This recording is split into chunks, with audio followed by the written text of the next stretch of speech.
Hello everyone and welcome to the Pisces Guide to Pop Culture. I'm of course your host TJ. I'm getting back into the swing of actually doing reviews, which, I love talking about my own writing, but I do think it's important to talk about other people's, especially since, I'm not the only writer in the world. Anyway, not to get too far off track, I wanted to give a brief review of Carissa Broadbent's Slaying the Vampire Conqueror, which is the book that I just read for our Romantasy book club over at the Buzzword in Ocean City, which I'm going to be attending on Sunday. And I'm always loving what we choose. I think we do a really good job of picking new books that are obviously in the Romantasy genre. And I love that we're in this moment of Romantasy. I am working on my own Romantasy, but anyway, back to the subject. So I read Carissa Broadbent's The Serpent and the Wings of Night about a year ago and was really kind of blown away. I mean, I'm very selective when it comes to my vampire fiction. I was spoiled by Anne Rice growing up, so take that for what you will. And so I'm very picky about what kind of vampire fiction I read. And I'm particularly was like, all right, so this is vampires, but also epic fantasy, but also kind of romance, romantasy. I was like, okay, well, there's a lot of balls in the air here, but I'll give it a try. And I really enjoyed it. So when I found out that we were going to be reading this book, I was very excited. Now, just a snippet of the summary of the synopsis. Selena is this character who has sacrificed her sight to worship this goddess, so that she has sort of a supernatural connection with threads that connect the world, and she is dispatched by her bosses essentially to defeat and kill Atreus, who is the titular vampire conqueror. Of course, she falls in love with him. They have sex, all that stuff. It's not a spoiler. It's kind of revealed in the whole thing.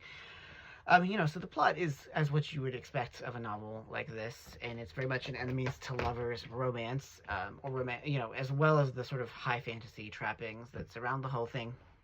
And I think that Broadbent is one of those people who does a very good job of keeping the two parts of the romantasy neologism together, like they are in a productive balance. I mean, it's very easy to skew toward one side or the other. I speak from this both from as a reader of romantasy, but also as a writer of the genre. It's very hard sometimes to keep those two elements in balance as opposed to letting one or the other take over. And so I'm really excited when I encounter an author who really knows how to do that in a way that is very convincing and very strong. And I like that, she's doing new and interesting things with vampires. She's got all sorts of like big, weighty philosophical issues, like the nature of fate, whether we're bound to our identities, whether we can make love last or endure across, racial, ethnic boundaries. Like, all this stuff is in play. There's moments with gods and goddesses who are coming around and just fucking shit up. There's a lot going on here. The sex scenes are scorching. I'm, of course, a gay man, so I don't necessarily, I'm not drawn to straight sex. Straight people can do whatever they like, but, they don't have to throw at my face. I'm kidding, of course. But, it's not every sex scene that's straight that appeals to me, but I think she does a really good job of capturing, what sex feels like and what it means. And I think that's a really key part of any erotic romance, even I would argue in erotica.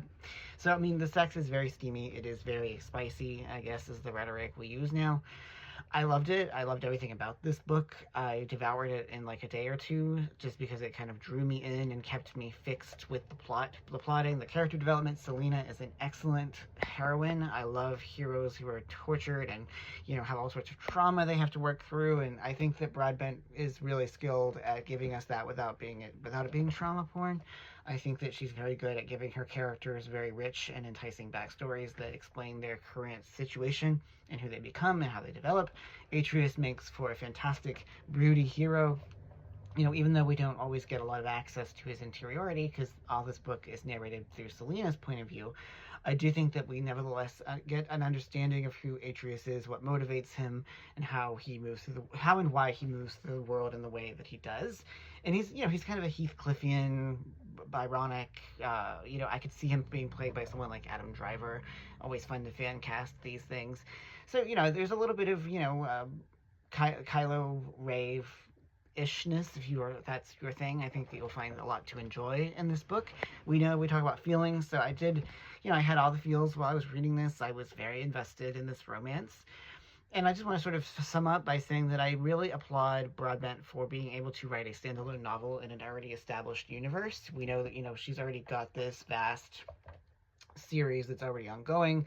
The Nyaxia novels are set in this vast world that's already been, explored in the other books. But this is, in roughly 350 odd pages, has all the requisite pieces of a strong romantic arc. And I think that's, it's not easy to pull that off and have it feel satisfying and have it feel fully developed and fully fleshed out.